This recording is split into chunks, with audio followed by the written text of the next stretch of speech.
Before watching the video, don't forget to subscribe the channel and enable bell notification to never miss an update from us. Hello everyone, welcome back to the platform. मेरा नाम गौरव सिंह भदौरिया है और आपका स्वागत है इस platform पे एक नई सीरीज में, जिसमें हम प्रीवियस ईयर्स में जो भी क्वेश्चंस पूछे गए हैं from the topic sitting arrangement and puzzles, दोनों को हम सेपरेटली कवर करेंगे। साल 2016 से लेके आज तक जो भी क्वेश्चन पूछे गए हैं उनका डिटेल्ड सॉल्यूशन हम आपके साथ इस सीरीज में डिस्कस करेंगे। सो एक बार फिर से स्वागत है आप सभी का इस प्लेटफॉर्म पे। मेरा नाम गौरव सिंह भदौरिया है और मैं आपका रीजनिंग एक्सपर्ट हूँ। Welcome back to the platform and चलिए फटाफट से स्टार्ट करते हैं। और सबसे पहला सेट जो है आपकी स्क्रीन पर आपको विजिबल होगा। एक बार इंग्लिश और हिंदी दोनों में विजिबल है, एक बार मैं हाइड कर देता हूँ ताकि हम क्वेश्चन अच्छे से रीड कर लें।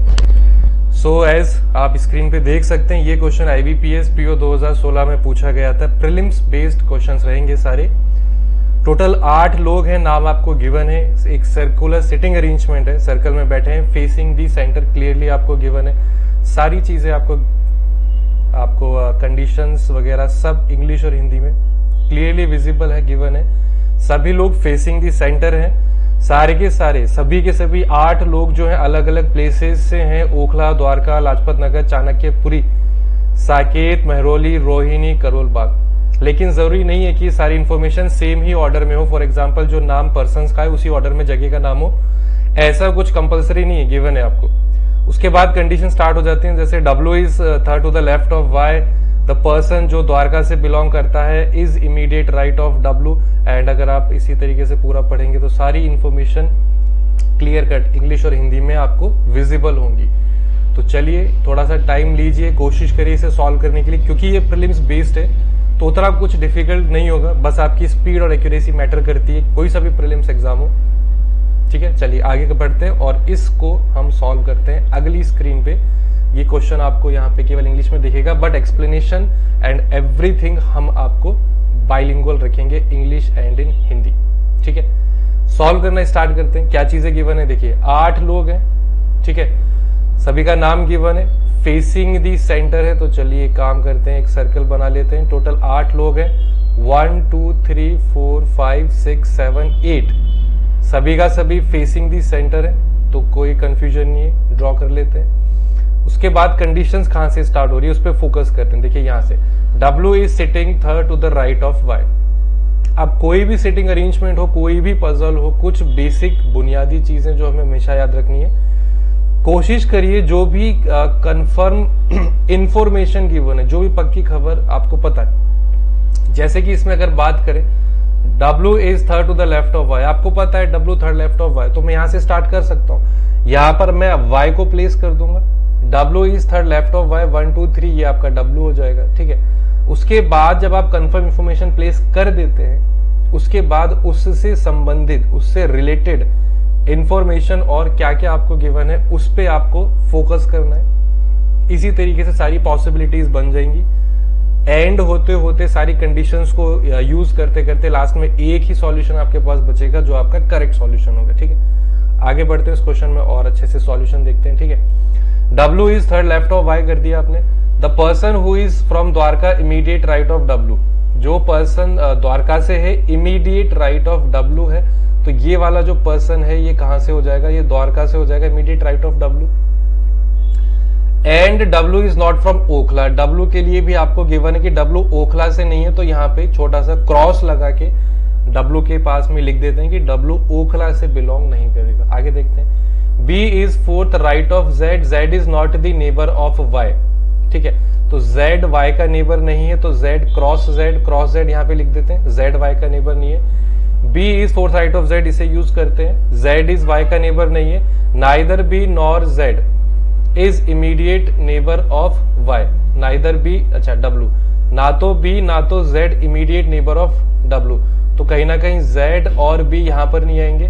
सिमिलरली यहाँ पर Z और B नहीं आएंगे, ना तो Z और ना तो B इमीडिएट नेबर है W का। तो क्योंकि कंडीशन आपने अभी Z वाली रीड करी है, जस्ट अभी Z वाली कंडीशन क्या थी, B is fourth right of Z, और Z को अगर आप देखेंगे काफी जगह आपने क्रॉस कर दिया है। ठीक है, तो Z से ही स्टार्ट कर लेते हैं, Z की पॉसिबिलिटीज देख लेते हैं। अगर आपने Z को यहाँ पे रखा, B is fourth right of Z, 1 2 3 4, but यहाँ पे तो क्रॉस भी है, यानी कि यहाँ पर भी z नहीं आ सकता, तो ऑब्वियसली z के लिए बस एक ही प्लेस बचती है। अगर z यहाँ पर है, b फोर्थ राइट है, 1 2 3 4, ये आपका b हो जाएगा, b is fourth right of z। ठीक है, बाकी की जो जहां जहां पर अब b और z को आपने प्लेस कर दिया, तो b और z को हटा देते हैं, जहां पर भी आपने क्रॉस करके b और z लिखा था, क्योंकि अब आपने b और z दोनों को सक्सेसफुली प्लेस कर दिया है। आई होप यहां तक सारी की सारी चीजें एकदम क्रिस्टल क्लियर होंगी सभी को। स्टेप बाय स्टेप एक एक कंडीशन पढ़ रहे हैं, कुछ भी पॉसिबिलिटी, अगर छोटी सी पॉसिबिलिटी है तो वहीं पे लिख दिया, बड़ी है तो एक और डायग्राम हम ड्रॉ कर लेंगे, बट इसमें अभी तक जरूरत नहीं है। तो चलिए आगे कंटिन्यू करते हैं। ये वाली कंडीशन हो गई, b is fourth right of z, b is fourth right of z place कर दिया, z is not a neighbour of y, वो भी हमने यूज कर ली थी। ना तो b ना तो z इमीडिएट नेबर है w का, वो भी आपने कंसिडर कर लिया था। x की प्लेस कंफर्म गिवन है, x is from Chanakyapuri third right of Dwarka, so 1 2 3 ये हो जाएगा आपका x is from Chanakyapuri third right of the person जो कि द्वारका से बिलोंग करता है। ठीक है, x चाणक्यपुरी से है, third right of the person जो द्वारका से बिलोंग करता है, द्वारका वाला आपने रख ही दिया था, इमीडिएट राइट ऑफ w है। मेहरौली वाला जो पर्सन है सेकंड लेफ्ट ऑफ चाणक्यपुरी, तो मेहरौली वाला सेकंड लेफ्ट ऑफ चाणक्यपुरी। ठीक है, the person from Rohini is second left of w, तो रोहिणी वाला कहां जाएगा, सेकंड लेफ्ट ऑफ w, तो ये रोहिणी हो जाएगा सेकंड लेफ्ट ऑफ w। ठीक है, a लाजपत नगर से exactly between x and z, z आपके पास है, x भी है, तो बस यहां पे आ जाएगा a लाजपत नगर, ये हो जाएगा a जो कि है लाजपत नगर से एग्जैक्टली बिटवीन किस किस के बैठा है, z और x के, तो कंफर्म चीज आपने प्लेस कर दी। ठीक है, the person from Saket second left of Lajpat Nagar, तो साकेत यहां पे आ जाएगा, second left of Lajpat Nagar place किया है अभी अभी, A Lajpat Nagar. C is third left of X, तो ये आपका सी हो जाएगा। ठीक है, अब देखिए सारी जगह आपने प्लेस कर दी, डब्ल्यू के पास आपने क्या लिखा है अभी, क्रॉस करके ओखला, यानी कि आप ओखला वहां पर प्लेस नहीं करेंगे, तो फिर ओखला कहां प्लेस करेंगे, जो बची हुई जगह है यहां पे ओखला आ जाएगा, तो ओखला यहां से हटा देते हैं। सारी सिटीज आपने प्लेस कर दी, एक सिटी बचती है, कौन सी है, आई थिंक वो हो जाएगी आपकी करोल बाग। ठीक है, तो ये हो जाएगा करोल बाग। अब एक बार पर्सन पे फोकस करते हैं, W C B Y X A Z, एक बचता है, A B C D बचता है, तो D यहाँ पे हो जाएगा, और ये आपका हो गया कंप्लीट एंड करेक्ट पूरा का पूरा डिटेल्ड सॉल्यूशन। ठीक है, तो इसी तरीके से जितने भी क्वेश्चंस आपको फेस आप करते हैं, एक एक स्टेप पढ़िए, मैंने हिंट लिख दिया है किस तरह से आपको अप्रोच करना है, जो भी कंफर्म इंफॉर्मेशन मिलती है उसको प्लेस कर दीजिए, उससे रिलेटेड और क्या क्या गिवन है उसे प्लेस कर दीजिए। अगर ज्यादा कंडीशंस आपको दिख रही है कि इधर भी ऐसा भी हो सकता है वैसा भी हो सकता है, तो एक और हम डायग्राम बना लेंगे, पॉसिबल डायग्राम, उसके बाद सारी कंडीशंस प्लेस करते करते सारे गलत हो जाएंगे, बस एक ही बचेगा जो आपका सही होगा। क्लियर है यहां तक? आई होप सभी को सारी चीजें समझ में आ गई होंगी। चलिए आगे बढ़ते हैं और इस पे बेस्ड अब कुछ क्वेश्चंस कर लेते हैं। पहला क्वेश्चन आपकी स्क्रीन पर विजिबल होगा, who among the following person belongs to Okhla. बेहद आसान क्वेश्चन है, ठीक है। ओखला से कौन सा पर्सन बिलोंग करता है, ये आपका सॉल्यूशन है। कौन सा पर्सन है, वाई है, तो आंसर हो जाएगा ऑप्शन ए। ठीक है, नेक्स्ट क्वेश्चन तो फटाफट सॉल्व कर लेते हैं, कोई इशू नहीं है, सॉल्यूशन क्लियर है पूरा। ए की पोजीशन क्या है विथ रिस्पेक्ट टू बी, देखिए ये ए है विथ रिस्पेक्ट टू बी, और ये जो सभी के सभी लोग थे फेसिंग इनसाइड वाले थे, तो ए की position with respect to B क्या हो गई, 1 2 3, थर्ड टू द राइट, तो थर्ड टू द राइट क्या हो जाएगा, ऑप्शन ए। ठीक है, कितने लोग हैं between Z and C anticlockwise from C, चलिए यहाँ पे आंसर है, देख लेते हैं। जेड और सी, ये सी है ये जेड है, जेड और सी के बीच में कितने लोग हैं जब आप एंटी क्लॉकवाइज, अब आप एक चीज यहाँ पे सीख लेते हैं, जैसे ये वाली जो डायरेक्शन होती है, देखिए हमेशा क्लॉक की सारी हैंड्स इसी डायरेक्शन मूव करती है, तो ये आपका क्लॉकवाइज सी डब्ल्यू यानी कि क्लॉकवाइज डायरेक्शन हो जाती है। इसका जस्ट उल्टा, अगर आप इस डायरेक्शन में मूव कर रहे हैं तो ए सी डब्ल्यू शॉर्ट में लिख देते हैं एंटी क्लॉकवाइज। तो जेड से सी आपको लोग देखने हैं एंटी क्लॉकवाइज फ्रॉम सी, यानी कि सी से यहां से आपको देखने कितने लोग हैं, तो एक तो बी हो गया, फिर वाई हो गया, एक्स हो गया, ए हो गया, कितने हो गए टोटल 4 लोग हो गए। तो आंसर हो जाएगा डी यानी कि 4, टोटल 4 लोग हैं। तो इस टाइप के क्वेश्चन में आपको डायरेक्शन देखना भी बहुत इंपॉर्टेंट होता है कि पूछा किस डायरेक्शन में। लोग तो हम बता देंगे लेकिन डायरेक्शन भी मैटर करता है। 4 एक जैसे हैं, एक ऑड वन आउट है। इसका आंसर देख लेते हैं। देखिए बी रोहिणी, बी यहां पर है, रोहिणी यहां पर है, जेड मेहरोली, ठीक है, जेड यहां पर है, मेहरोली मतलब कि सामने सामने। और अगर आप एक्स द्वारका देखते हैं तो नहीं होगा, और डी ओखला अगर आप देखते हैं, ठीक है। ये देखिए इसका लॉजिक क्या है, बी के सामने वाला जो है उसका पेयरिंग किया है बी रोहिणी। सिमिलरली जेड के सामने कौन सा है, मेहरोली। वैसे ही डी और वाई की पेयरिंग की है, डी के सामने ओखला, देखिए डी के सामने ओखला है और वाई के सामने साकेत है। लेकिन एक्स और द्वारका ये इनसे अलग है, क्योंकि एक्स के सामने क्या लिखा है इन्होंने, द्वारका। द्वारका अपोजिट तो है नहीं, अपोजिट के इधर है थोड़ा सा, इसलिए ये अलग हो जाएगा। इस टाइप के क्वेश्चंस में ऐसे लॉजिक्स बहुत ज्यादा फ्रीक्वेंटली आपको देखने को मिलेंगे। इनमें से बताना कौन सा स्टेटमेंट गलत है, सॉल्यूशन है, ठीक है। सी जो है immediate right of Karol Bagh, C immediate right है करोल बाग का, ठीक है, ये वाला तो सही है। जो लाजपत नगर वाला है थर्ड राइट ऑफ मेहरोली, ये लाजपत नगर और ये Mehrauli facing inside the third to the right, ये भी सही है। Dwarka exactly between Karol Bagh and Saket, Dwarka Karol Bagh और साकेत के बीच में नहीं है, तो ये गलत है। और आपसे पूछा क्या था इस क्वेश्चन में, which of the following statement is false, आपसे यही पूछा था कि कौन सा स्टेटमेंट गलत है। तो ये भी कई बार थोड़े बहुत कंफ्यूजन हो जाता है। हमारी आदत हमेशा यही रहती है कि इनमें से कौन सा स्टेटमेंट सही है वही एग्जामिनर पूछेगा, बट वो जरूरी नहीं है हमेशा यही पूछे। ये भी तो पूछ सकता है कि गलत कौन सा है, तो गलत कौन सा है, ऑप्शन सी, ऑप्शन सी आपका सही हो जाएगा, ठीक है। चलिए आगे बढ़ते हैं, एक और नया सेट देखते हैं। ये भी आपको IBPS PO 2016 में पूछा गया मेमोरी बेस्ड क्वेश्चन है। कुछ लोग गिवन है 1 2 3 4 5 6 7 8 लोग हैं, लीनियर अरेंजमेंट है, इक्वी डिस्टेंस मतलब कि बराबर बराबर दूरी पर बैठे हैं। अच्छा, इंपॉर्टेंट चीज क्या है इस क्वेश्चन में अगर आप पढ़ेंगे, चलिए एक बार हटा देते हैं फेस ताकि हिंदी में भी आप क्लियरली इसको पढ़ ले, ठीक है। इंपॉर्टेंट चीज क्या है इसमें, डायरेक्शन देखिए, some of them are facing south, यानी कि कुछ लोग साउथ में फेस कर रहे हैं और सम आर फेसिंग नॉर्थ, कुछ नॉर्थ में फेस कर रहे हैं। कुछ इंपॉर्टेंट चीजें भी गिवन है, जैसे कि फेसिंग दी सेम डायरेक्शन का मतलब हो जाएगा कि अगर एक नॉर्थ में फेस करे तो दूसरा भी नॉर्थ में करेगा, और अगर एक साउथ में तो दूसरा भी साउथ में। एक और नोट है, फेसिंग अपोजिट डायरेक्शन मतलब अगर एक नॉर्थ में है तो दूसरा साउथ में होगा, और दूसरा साउथ में है तो पहला वाला नॉर्थ में होगा। ये सब कंडीशंस हैं, ठीक है। इंपॉर्टेंट नोट्स कह लीजिए, कंडीशंस उसके आगे। चलिए नेक्स्ट स्लाइड पे इसको सॉल्व करेंगे। तो यहां तक हमने पढ़ लिया था। कंडीशंस अगर आप देखेंगे यहां से स्टार्ट हो रहा है, स्टार्ट करते हैं सॉल्व करना। 1 2 3 4 5 6 7 8 8 लोग हैं, सो 1 2 3 4 5 6 7 8। डायरेक्शन का जो साइन कन्वेंशन है वो टोटली हमारे ऊपर डिपेंड करता है। ऊपर मैं नॉर्थ ले लेता हूं, नीचे मैं साउथ ले लेता हूं। पहले से ही हमने साइन कन्वेंशन दे दिया, बिकॉज मैंने यहां पे देखा कि पहली ही कंडीशन आपको क्या गिवन है, एस फेसेस नॉर्थ। तो भाई नॉर्थ तो आपको अज्यूम करना होगा ना, एस को आप कहां दिखाएंगे, ऊपर की तरफ फेस करेंगे, नीचे की तरफ करेंगे, कहां करेंगे। साइन कन्वेंशन तो आपको देना होगा, तो मैंने दे दिया कि ऊपर नॉर्थ है।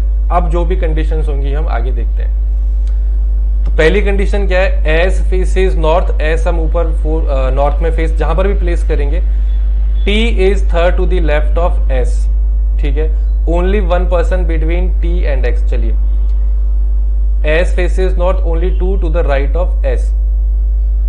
तो ये एस की कंफर्म जगह हो जाएगी, बिकॉज आपको पहली चीज तो ये पता है कि एस नॉर्थ में फेस कर रहा है, यानी कि ऊपर की तरफ दिखेगा। उसके बाद आपको पता है कि ओनली 2, केवल 2 लोग बैठते हैं राइट ऑफ एस। तो आपको दिख रहा है एस के राइट में, एस के राइट में इस तरफ। ये जो डायरेक्शन हो गई ये राइट हो गई, बिकॉज ऊपर की तरफ फेस है, और इस तरफ वाली जो डायरेक्शन हो जाएगी लेफ्ट हो जाएगी। साइन कन्वेंशन है, ये तो आप सभी को पता ही होगा, ठीक है। केवल 2 लोग हैं towards the right of S. T जो है थर्ड लेफ्ट ऑफ एस है, 1 2 3, तो ये टी हो जाएगा third, 1 2 3, third to the left of S है। Only one person between T and X, T और एक्स के बीच में केवल एक है, तो यहां पर थोड़ा सा कंफ्यूजन हो जाएगा आपको कि कहां पर प्लेस करें। तो एक कंडीशन और बना लेते हैं। अब दोबारा आते हैं, only one person between T and X, T और एक्स के बीच में एक ही पर्सन है, तो x यहां पर भी हो सकता है, x यहां पर भी हो सकता है। और क्या चीज गिवन है, x sit immediate right of w। अब आपको डायरेक्शन इसमें पता ही नहीं है, ठीक है। कंडीशंस में आपने पढ़ी होगी कि कुछ लोग ऊपर देख रहे हैं यानी कि नॉर्थ में, कुछ नीचे साउथ में। आपको नहीं पता कौन कहां पे देख रहा है, सिवाय अभी तक s के। s का आपको पता है कि s ऊपर नॉर्थ में देख रहा है, तो डायरेक्शन बना देते हैं। x जो है इमीडिएट राइट ऑफ w है, तो यहां पर w हो जाएगा। इमीडिएट राइट करने के लिए w को नीचे दिखा देंगे ताकि x immediate right of w। यहां पर w यहां पे हो जाएगा, w को ऊपर नॉर्थ में दिखा देंगे ताकि x immediate right of w हो जाए। केवल एक पर्सन है बिटवीन w एंड z, तो w and z both the immediate neighbour of t face the same direction. t के जो दोनों नेबर्स है ना, सेम डायरेक्शन में, या तो ऊपर या तो नीचे। पहली कंडीशन में w नीचे देख रहा है, t के इमीडिएट नेबर w और z है, तो z भी नीचे देखेगा, यहाँ पे z ऊपर देखेगा, बिकॉज t के जो नेबर्स है इमीडिएट नेबर्स सेम डायरेक्शन में, या तो दोनों ऊपर या तो दोनों नीचे दिखेंगे। हो गया। u is third left of x, सो 1 2 3 ये वाली कंडीशन गलत हो गई, because u third left of x आपको प्लेस करना है, वो तो आप प्लेस कर ही नहीं पाएंगे। यहाँ पे 1 2 3 z है, 1 2 ये u हो जाएगा। u is third left of x, तो x को नीचे देखना होगा, because u is third 1 2 3 left of x। यहाँ पर 1 2 3 z था, इसलिए हम इस डायरेक्शन में नहीं गए, हम गए उस डायरेक्शन में, ठीक है। t faces opposite direction of s, s ऊपर देख रहा है तो t नीचे देख लेगा। y does not sit eight extreme and, y जो है किसी भी एक्सट्रीम एंड पर नहीं बैठेगा, ठीक है।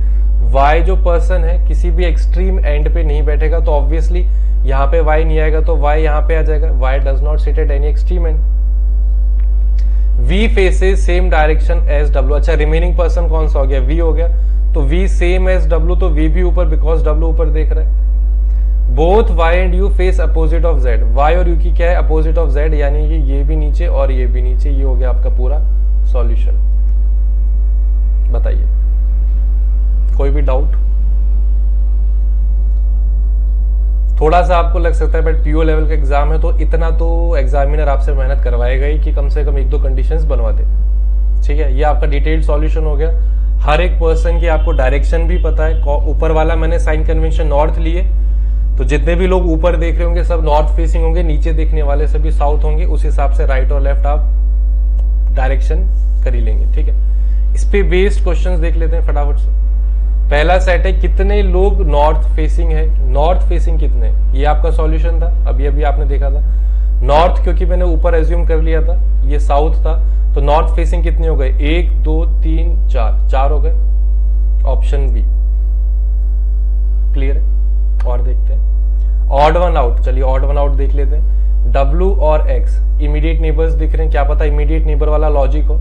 Z एंड Y, Z यहाँ पर है, Y यहाँ पर है, इमीडिएट नेबर वाला तो नहीं है। T और S, अच्छा डायरेक्शन देख लेते हैं। W और X की अलग अलग है, ठीक है। Z ऊपर देख रहा है, Y अलग अलग है। T और S की भी अलग अलग है, T और Y की। T और Y की डायरेक्शन आप देखिए सेम हो गई, दोनों नीचे देख रहे हैं। V और U की अलग अलग है, तो बस यही आपका आंसर हो जाएगा, ऑप्शन डी, ठीक है। अब इस टाइप में जो ये होता है ऑड वन आउट, क्या क्या लॉजिक हो सकते हैं। हो सकता है डायरेक्शन वाला हो, जैसा कि ये हमने देखा। हो सकता है इमीडिएट नेबर वाला हो, या फिर हो सकता है कि पर्सन्स बिटवीन, शॉर्ट में लिख देते हैं, दोनों के बीच में पर्सन्स कितने बैठे हैं। हो सकता है 4 ऑप्शन में सेम नंबर ऑफ पर्सन बैठते, 2 2 2, एक में 3 4 कुछ भी हो सकता था। तो ये सारे लॉजिक्स हैं जो हमें पता होने चाहिए, राइट, ताकि हम एग्जाम में सोच पाए कि कौन सा लॉजिक यहाँ पे फिट हो सकता है। सोचेंगे हम तभी जब हमें पता होगा। तो ये चीज सारी की सारी चीजें हमें याद रखनी है। एक्स की position with respect to Z, ये एक्स है, जेड है, जेड ऊपर देख रहा है, तो 1 2 3 third to the right, third to the right हो जाएगा option B. Exactly between Z and W, Z ये डब्ल्यू हो गया, ये जेड, एग्जैक्टली बीच में कौन बैठा है, टी, तो आंसर हो जाएगा option A. Second to the right of T, T नीचे की तरफ देख रहा है, तो सेकंड राइट 1 2 ये वी हो जाएगा, यानी कि ऑप्शन बी, ठीक है। अब एक क्वेश्चन हम देख लेते हैं। IBPS क्लर्क 2016 में क्वेश्चन इंग्लिश और हिंदी दोनों में आपकी स्क्रीन पर विजिबल है। 8 लोगों का आपको अरेंजमेंट गिवन है, स्ट्रेट लाइन, 8 लोग हैं, फेसिंग नॉर्थ, पहले वाले से इजी है, और पिछला वाला PO लेवल का था, IBPS PO, ये वाला क्लरिकल का है, तो जैसे एग्जाम पैटर्न थोड़ा सा चेंज हो जाता है, डिफिकल्टी लेवल, आपको क्वेश्चंस में वो चीज अपने आप दिख जाएगी। तो ये जो है IBPS क्लरिकल का है, डायरेक्शन की कोई दिक्कत ही नहीं है। All the persons are facing north, सभी के सभी कहाँ पे देख रहे हैं? नॉर्थ। ठीक है, पढ़ लिया होगा क्वेश्चन, आसान है। चलिए सॉल्व करना स्टार्ट करते हैं अगली स्लाइड पे। 8 लोग हैं तो ड्रॉ कर लेते हैं। 1 2 3 4 5 6 7 8। नॉर्थ ऊपर ले लिया, साउथ नीचे। ठीक है, आगे स्टार्ट करते हैं। H is second right of N and L is fourth right of H। उसको थोड़ा सा अलग ड्रॉ करें। H जो है सेकेंड राइट ऑफ N, अगर ये N है तो ये H हो जाएगा second right of N, and L जो है फोर्थ राइट ऑफ H। सो 1 2 3 ये L हो जाएगा। टोटल 8 लोग हैं, 3 2 5 6 7। पॉसिबिलिटीज देखिए, ये N हो जाएगा, ये H हो जाएगा, 1 2 3 ये L हो जाएगा, या फिर 1 2 3 4 5 6 7 8। दूसरी पॉसिबिलिटी ये बन सकती है, इसके अलावा और कोई पॉसिबिलिटी नहीं है। और इनको भी कैंसिल करने के लिए हो सकता है कुछ गिवन हो। M is sitting to the right of F। ठीक है, M जो है F के कहीं ना कहीं राइट डायरेक्शन में बैठ जाएगा। Number of person can sit between G and L is same. ठीक है, इसको भी साइड में लिख लेते हैं। G और L के बीच में जितने हैं उतने ही O और F के बीच में बैठेंगे। O is immediate left of G, who is not a immediate neighbor of L। ठीक है, F is not a immediate neighbor of N। Okay, in conditions को अभी हम मैच करके प्लेस कर लेते हैं। तो सबसे पहली चीज, अगर आप F को प्लेस करते हैं, चलिए M is right of F, आपको M को F के कहीं ना कहीं राइट में प्लेस करना है। जितने G और L के बीच में उतने O और F के बीच में O immediate left of G, तो O जो है इमीडिएट लेफ्ट ऑफ G हो जाएगा। ठीक है, G who is not a immediate neighbor of L, तो G यहां पर नहीं आ सकता, G यहां पर नहीं आ सकता, O और G एक साथ आएंगे। तो 2 जगह चाहिए आपको, तो ऑब्वियसली फर्स्ट केस में तो O और G यहीं पर आएंगे। G L के पास आ नहीं सकता, तो यहां पर भी O और G यहीं पर आएंगे, और कोई पॉसिबिलिटी बनती नहीं है। तो G को आपने प्लेस कर दिया, G को हटा देते हैं। कंडीशन क्या थी? G और L के बीच में जितने, O और F के बीच में भी उतने। तो G और L के बीच में 1 है, तो O और F के बीच में भी 1 होगा, तो F यहां पर आ सकता है। बट देखिए F N का नेबर नहीं है, तो F यहां नहीं आएगा, तो F यहां पे आ जाएगा।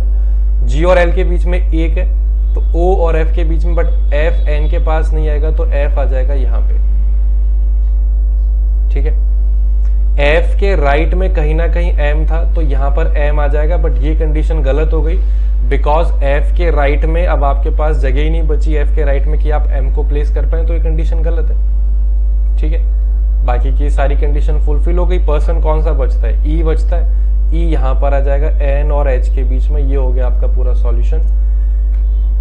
ठीक है, E F G H L M N O सारे पर्सन आपने प्लेस कर दिए। ये आपका full and final detailed solution of this exam. तो जैसा आपने देखा, पीओ में जितना आपको टाइम लगता है, क्लेरिकल के जो क्वेश्चंस होंगे उतने ही कम टाइम में आप आसानी के साथ सॉल्व कर सकते हैं। थोड़ी सी प्रैक्टिस, आपको कंटिन्यूटी चाहिए, थोड़ी सी प्रैक्टिस चाहिए, स्पीड और एक्यूरेसी आपकी दोनों अच्छी हो जाएगी। इस पे बेस्ड क्वेश्चंस देख लेते हैं। अगर इन सभी लोगों को अल्फाबेटिकली अरेंज कर दें इंक्रीजिंग ऑर्डर में फ्रॉम लेफ्ट टू राइट, ये तो आपका करेक्ट सॉल्यूशन हो गया। NEHO एक बार चेक कर लेते हैं, NEHO GF LM।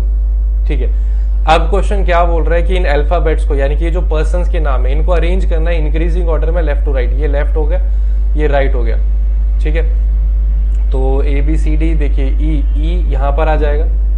ठीक है, FGH ये हो जाएगा FGH। ठीक है, LMNO ये हो जाएगा L, ये M, ये NO। उसके बाद आपको बताना था that position of how many of them will remain unchanged, मतलब कि जब आप चेंज कर देंगे, अल्फाबेटिकली अरेंज कर दिया, तो कितने लोगों की पोजीशन जो है अनचेंज्ड रहेगी। तो आपने देखा, देखिए N की जगह E है, E की जगह F, H, G, O, H, G, L, F, M, L, N और M, O।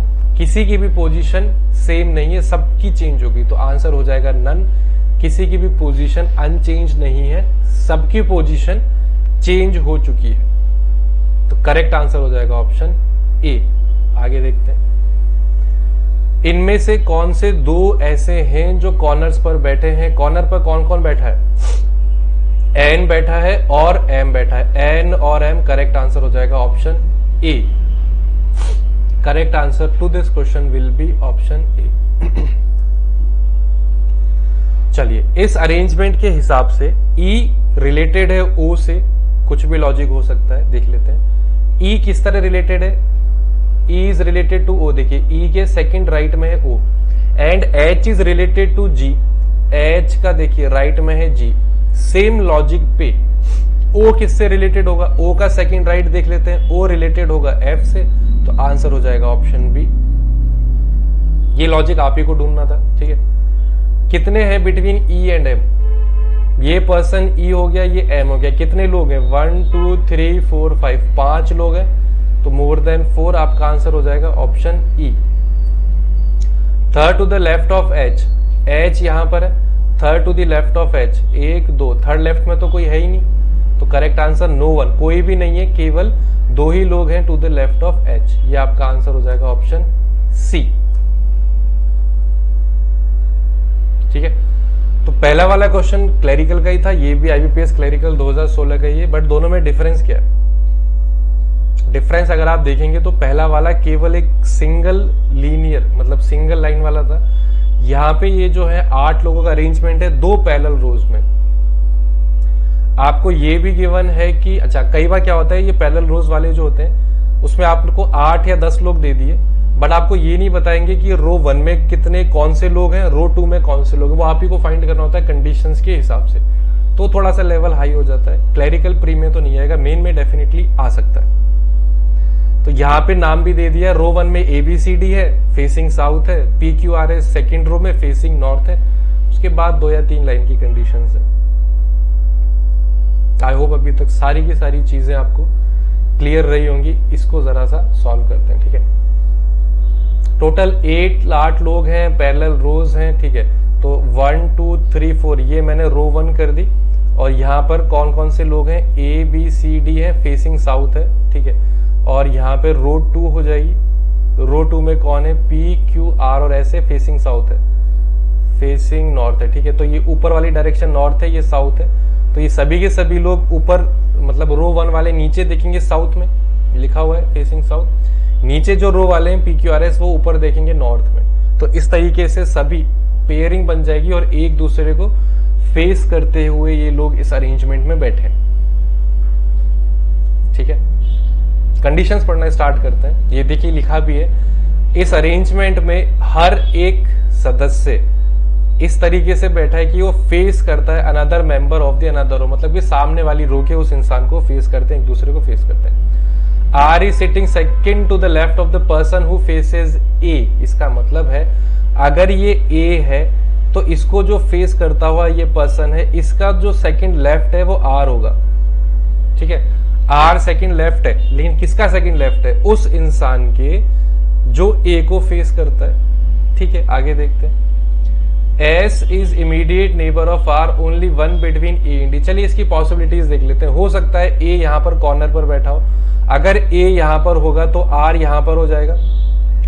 ए केस और भी तो बन सकता है, अगर ए को आप यहां पे प्लेस कर दें तो आर यहां पे आ जाएगा, कोई बात नहीं, दोनों कंडीशंस देख लेते हैं, ठीक है। ए से रिलेटेड क्या चीज गिवन है? Only 1 person between A and D, A और डी के बीच में केवल एक पर्सन है, तो इसे प्लेस कर दिया। S is immediate neighbour of R, S immediate neighbour है आर का, तो एस यहां पर भी, इस केस में एस की 2 पॉसिबिलिटीज हो सकती हैं, बिकॉज या तो राइट में हो जाएगा या तो लेफ्ट में हो जाएगा। आगे देख लेते हैं।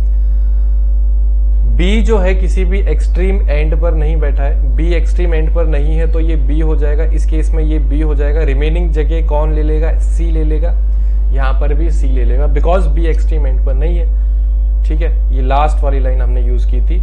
One of the immediate neighbour of C faces Q, C का जो इमीडिएट नेबर है क्यू को फेस करेगा, सी का जो इमीडिएट नेबर है क्यू को फेस करेगा। ये हो गई कंडीशन आपकी गलत, बिकॉज सी का इमीडिएट नेबर है डी, डी किसको फेस कर रहा है? आर को। करना किसको है? One of the immediate neighbour of C किसको फेस कर रहा है? क्यू को, तो यहाँ पे क्यू हो गया। बचता क्या है? यहाँ पे पी बच जाएगा, पी क्यू आर एस, ये हो गया आपका पूरा का पूरा सॉल्यूशन। देखिए इतना आसान था, ठीक है। क्लरिकल, स्पेशली आईबीपीएस क्लरिकल की अगर बात करें तो इस टाइप के क्वेश्चंस आपको देखने को ही मिलते हैं, यही मिलेंगे, बिकॉज आप लेवल भी तो देखिए वही है। इन क्वेश्चंस को सॉल्व करने के लिए मैक्सिमम आप 1 मिनट पकड़ के चलिए, इससे ज्यादा आपको नहीं देना है। इससे ज्यादा अगर आप देंगे तो भले ही आप क्वेश्चन सॉल्व कर लेंगे, बट बाकी के जो स्टूडेंट्स हैं जिनकी अच्छी स्पीड, एक्यूरेसी, हर चीज है, वो काफी आगे अटेम्प्ट्स भी करेंगे, प्लस एक्यूरेसी भी मेंटेन रहेगी। इस पे बेस्ड क्वेश्चंस देख लेते हैं। चलिए, इनमें से कौन सा पर्सन है second to the right of the person who faces P, मतलब कि पी को जो फेस कर रहा है उसका सेकंड राइट, ठीक है। तो पी को कौन फेस कर रहा है? सी का सेकंड टू द राइट कौन है? बी। आंसर हो जाएगा ऑप्शन बी।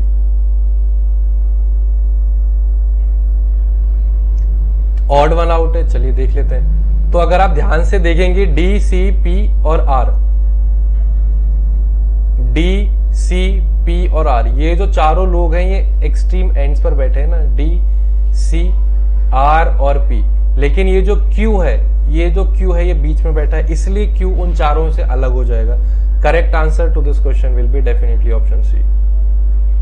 सी से रिलेटेड, सी से संबंधित इनमें से कौन सी इंफॉर्मेशन जो दी गई है ऑप्शंस में वो सही है, चेक कर लेते हैं। सी जो है सेकंड राइट ऑफ डी है, बिल्कुल गलत। ये थर्ड लेफ्ट ऑफ डी है, तो पहला तो गलत है। ए इमीडिएट राइट ऑफ सी, ये वाली कंडीशन सही है। तो बस आपका आंसर ऑलरेडी आ चुका है, आगे आपको चेक करने की जरूरत नहीं है, because single option given. Correct answer will be definitely option B, A immediate right of C. आपको दिख भी रहा होगा। आर को फेस कौन करता है? इजी। आर को कौन फेस करता है? D. Correct answer option D. B को कौन फेस करता है इनमें से? हु अमंग दीज, इनमें से कौन सा बी को फेस करता है? तो बी को फेस करता है, बेहद आसान, एस ऑप्शन डी। ठीक है, और देखते हैं, एक सेट और देख लेते हैं। ये भी आपका यहाँ पे लिखा हुआ नहीं है, मैं लिख देता हूं।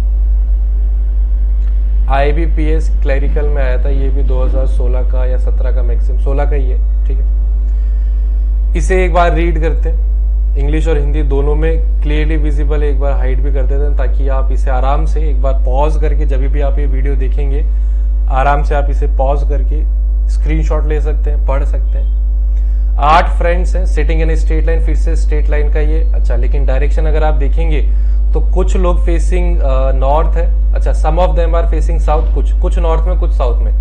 क्लियरली ना तो नंबर ऑफ पर्सन गिवन है, कितने नॉर्थ कितने साउथ, ना तो नाम गिवन है कौन साउथ कौन नॉर्थ, कोई बात नहीं। If one is facing north then the other also facing north and vice versa. ठीक है, फेसिंग सेम डायरेक्शन का मतलब समझा रखा है कि फेसिंग सेम डायरेक्शन का मतलब क्या है? एक नॉर्थ में देखेगा तो दूसरा भी नॉर्थ में। फेसिंग अपोजिट का क्या मतलब है? एक अगर नॉर्थ में देखेगा दूसरा साउथ में देखेगा, एंड वाइस वर्सा। ठीक है, कोई दिक्कत नहीं है, स्टार्ट करें। सो आई होप आप सभी लोग जितने भी ये सेशन देख रहे हैं, हिंदी इंग्लिश दोनों में आपको विजिबल है, अच्छे से आपने क्वेश्चन को रीड कर लिया होगा, समझ भी लिया होगा। तो आगे बढ़ते हैं। 8 फ्रेंड्स है तो बस वहीं से स्टार्ट करते हैं। एक बार कैमरे को विजिबल कर देते हैं। चलिए स्टार्ट करते हैं। 8 फ्रेंड्स है, सो 1 2 3 4 5 6 7 8। अब आप फिर से देखिए, कुछ फेसिंग साउथ है, कुछ फेसिंग साउथ, कुछ फेसिंग नॉर्थ है। तो एक बात आप समझिए, डायरेक्शन तो देनी पड़ेगी ना। अगर कोई कंडीशन बीच में आ गई कि ए फेस साउथ, तो साउथ तो आपने लिया ही नहीं। इसलिए इन टाइप के क्वेश्चंस में हमेशा सबसे पहले साइन कन्वेंशन यूज कर लेना। आपके ऊपर है, आप चाहे तो नॉर्थ को नीचे दिखा सकते हैं, साउथ ऊपर कर सकते हैं, क्वेश्चन गलत नहीं होगा। लेकिन ये मेरी प्रैक्टिस है कि मैं हमेशा नॉर्थ को ऊपर लेके चलता हूं। तो 3 3 6 8 हो गया। आगे स्टार्ट करते हैं। क्यू जो है एक स्ट्रीम एंड पर बैठा है। 2 पॉसिबिलिटीज, 3 4 5 6 7 8। क्यू यहां पर भी हो सकता है, क्यू यहां पर भी हो सकता है। सी जो है थर्ड लेफ्ट ऑफ क्यू है, तो इस केस में क्यू नीचे हो जाएगा 1 2 3। सी थर्ड लेफ्ट ऑफ क्यू, इस केस में क्यू ऊपर देखेगा 1 2 3। सी थर्ड लेफ्ट ऑफ क्यू। ठीक है, तो डायरेक्शन हमने उस हिसाब से दे दी ताकि हम सी को प्लेस कर पाए। C is third left of Q. B is not a immediate neighbour of Q, तो जो बी है वो क्यू के पास नहीं आएगा, यहां पे क्रॉस करके लिख देते हैं। P is third right of C, so 1 2 3 वहां पर तो क्यू है 1 2 3, यहां पर पी आ जाएगा थर्ड राइट ऑफ सी, तो सी को ऊपर देखना होगा 1 2 3। सिमिलरली पी यहां पे आ जाएगा, इस केस में सी को नीचे देखना होगा तभी P third right of C, और एक तरफ ऑलरेडी Q बैठा है ना थर्ड प्लेस पे, तो वहां पर तो जाएगा नहीं, अपोजिट साइड ही हम प्लेस करेंगे। P की दोनों कंडीशन में एक एक फिक्स प्लेस आपको होती है। A फेसेस नॉर्थ, क्लियरली आपको गिवन है A फेसेस नॉर्थ, तो मैं साइड में लिख देता हूं कि A ऊपर ही देखेगा, बिकॉज मैंने ऑलरेडी अज्यूम कर लिया है, क्या अज्यूम कर लिया है कि नॉर्थ डायरेक्शन कौन सी ऊपर वाली है। गिवन है A फेसेस नॉर्थ, तो A कहीं पर भी प्लेस करेंगे हमेशा ऊपर ही देखेगा। ये कंडीशन सब हो गई। D is sitting immediate right of P। अच्छा, P की डायरेक्शन हमने प्लेस नहीं की थी, B थर्ड राइट, ठीक है। P से रिलेटेड, अच्छा D डज नॉट, अच्छा ठीक है। D is sitting immediate right of P, लेकिन जो D है एक्सट्रीम एंड पर नहीं बैठेगा, तो ऑब्वियसली D यहीं पे होगा, यहां पर भी D यहीं पे होगा। लेकिन अब डायरेक्शन देखिए, D immediate right of P, तो P को नीचे देखना होगा तभी D immediate right of P, D immediate right of P, यहां पर P को ऊपर देखना होगा तभी D immediate right of P होगा। केवल एक पर्सन है बिटवीन R एंड B, अभी हम प्लेस नहीं कर सकते। इसे देखिए, P जो है सेकंड लेफ्ट ऑफ R, तो डेफिनेटली R यहां पे होगा, P second left of R, यहां पे R होगा, P second left of R। नीचे दिखा दिया ताकि सेकंड लेफ्ट ऑफ R हो जाए, राइट और लेफ्ट के हिसाब से। R से रिलेटेड क्या गिवन था, केवल एक person between R and B, तो यहां पर B आ जाएगा। सिमिलरली यहां पर B आ जाएगा, तो B प्लेस हो गया है, तो क्रॉस B जहां पर भी लिखा था हटा देते हैं। S is second right of D, S is second right of D, तो ये S हो जाएगा second right of D, D नीचे, यहां पर S second right of D, तो D फेस ऊपर, ताकि सेकंड राइट इस तरफ हो जाए, उधर उस तरफ हो जाए। अब देखिए, both the immediate neighbours of P face same direction. P के जो इमीडिएट नेबर्स हैं same direction, both the immediate neighbour of P face same direction, ठीक है। तो D ऊपर है तो S भी ऊपर, इसमें नीचे हो जाएगा, ठीक है। अच्छा, A रह गया, A को प्लेस कर दें, A को भी तो प्लेस करना है। और अच्छी बात क्या है, अच्छी बात ये है कि A बचा हुआ है, और A की तो डायरेक्शन हमें स्टार्टिंग से ही पता थी कि गिवन था क्वेश्चन में A फेसेस नॉर्थ। चलिए फिर देर किस बात की, A को प्लेस कर देते हैं, बचा हुआ A faces north, A faces north, ठीक है। केवल डायरेक्शन बचती है, और देखिएगा, ध्यान से देखिएगा, एक गलत होने वाला है, एक ही सही बचेगा। कैसे, वो देखते हैं। Both the immediate neighbours of P face same direction, ये हमने कर लिया था। Both the immediate neighbour of C face opposite direction, C के जो इमीडिएट नेबर है अपोजिट, तो C के पास देखिए R नीचे देख रहा है तो B ऊपर देखेगा, C के इधर R ऊपर देख रहा है तो B नीचे देखेगा, सबकी डायरेक्शन हो गई। अब क्वेश्चन में एक कंडीशन देखिए कैसे गलत होती है। S same direction as D, S और D की सेम डायरेक्शन है, S ऊपर देख रहा है, D ऊपर, S नीचे, D नीचे। And A same as R, A ऊपर देख रहा है, R नीचे, तो ये गलत हो गया। कैसे गलत हो गया, A की डायरेक्शन देखिए ऊपर, R की डायरेक्शन देखिए नीचे, लेकिन कंडीशन में क्या गिवन है, A faces same as R। यहां पे आते हैं, A तो ऊपर ही देख रहा है और R भी ऊपर देख रहा है, तो ये कंडीशन हो गई आपकी सही। तो ये आपका सही सॉल्यूशन हो गया, कंप्लीट एंड करेक्ट। क्लियर है। तो देखिए, इस टाइप के क्वेश्चंस आई थिंक क्लरिकल में तो नहीं होगा, बट डेफिनेटली प्रीलिम्स में आपसे पूछा गया होगा। तो कई बार ऐसे क्वेश्चंस आएंगे जो दोनों कंडीशंस आपकी साथ साथ साथ चलेगी, एंड तक चलेगी, उसके बाद जाके वो रूल आउट होगी। कई पिछले केस में हमने देखा था, पिछले से पिछले में फटाफट क्रॉस हो गई थी, लेकिन जरूरी नहीं है ना कि हमेशा हो। एग्जामिनर किस तरह से स्टेटमेंट्स, कंडीशंस फ्रेम करिए, ये तो जब आप सॉल्व करने मैदान में उतरेंगे, सॉल्व करेंगे, तभी आपको पता चलेगा। बट अगर आपके कंसेप्ट्स क्लियर हैं, पॉसिबिलिटीज आपने सही बनाई है, तो डेफिनेटली आप इन सब क्वेश्चंस को आसानी से सॉल्व कर लेंगे। कुछ क्वेश्चंस देख लेते हैं। डी और ए के बीच में टोटल कितने लोग हैं, ये डी हो गया, ये ए हो गया, 3 लोग हैं। आंसर हो जाएगा ऑप्शन सी, यानी कि 3। एक्सट्रीम एंड्स पर कौन कौन बैठा है, एस बैठा है और क्यू बैठा है, एस बैठा है और क्यू बैठा है। आंसर हो जाएगा option A. Third to the left of D. अब देखिए, डी फेसिंग डाउन है, तो थर्ड लेफ्ट 1 2 3, थर्ड लेफ्ट कौन हो जाएगा, बी हो जाएगा। Answer B, B option B, B. Immediate right of B, B facing down है, इमीडिएट राइट कौन है, सी है, तो आंसर हो जाएगा option B, person C. Last question odd one out है, देख लेते हैं। डायरेक्शन के बेसिस पे हो सकता है क्या।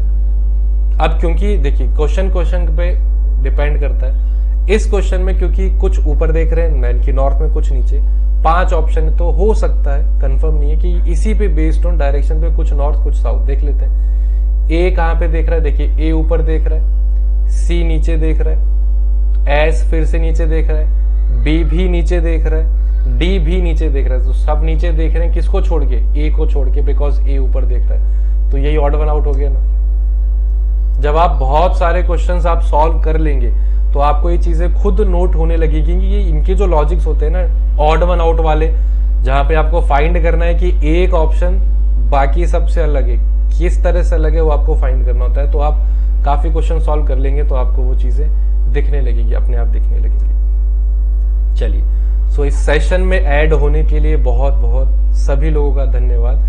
इस सीरीज को हम कंटिन्यू करेंगे। अगर आपने ध्यान दिया होगा, इसमें हमने केवल सिटिंग अरेंजमेंट किए थे, और भी ये तो हमने 2016 से स्टार्ट किए ना, तो कुछ 16 के 17 के भी थे। आने वाली क्लासेस में सिटिंग अरेंजमेंट में ही और ईयर्स के क्वेश्चन प्लस जो पजल्स की भी हमने एक अलग से क्लासेस हमने सेशंस आपको प्रोवाइड करेंगे। सिटिंग अरेंजमेंट अलग, पजल्स अलग। तो पजल्स के भी हम सेशंस बहुत जल्दी आपको दे देंगे। सो आई रियली होप आपको इस सेशन पसंद आया होगा। इस वीडियो के जो कमेंट सेक्शन है, डेफिनेटली वहां पे बताइए आपको ये क्लास कैसी लगी। कोई भी इम्प्रूवमेंट की अगर गुंजाइश है, स्कोप है, तो डेफिनेटली हमें बताइए, ताकि हम चीज़ें अपने क्लास बाय क्लास इम्प्रूव कर पाए और आपको एक अच्छा कंटेंट, अच्छा सेशन आपकी एग्जाम प्रिपरेशन के लिए दे पाए। तो मिलते हैं अगले सेशन में। मेरा नाम गौरव सिंह भदौरिया है, आपका रीजनिंग मेंटर। एंड चलिए मिलते हैं अगली क्लास में। तब तक अपना ध्यान रखिए। Have a great day, take care and good bye.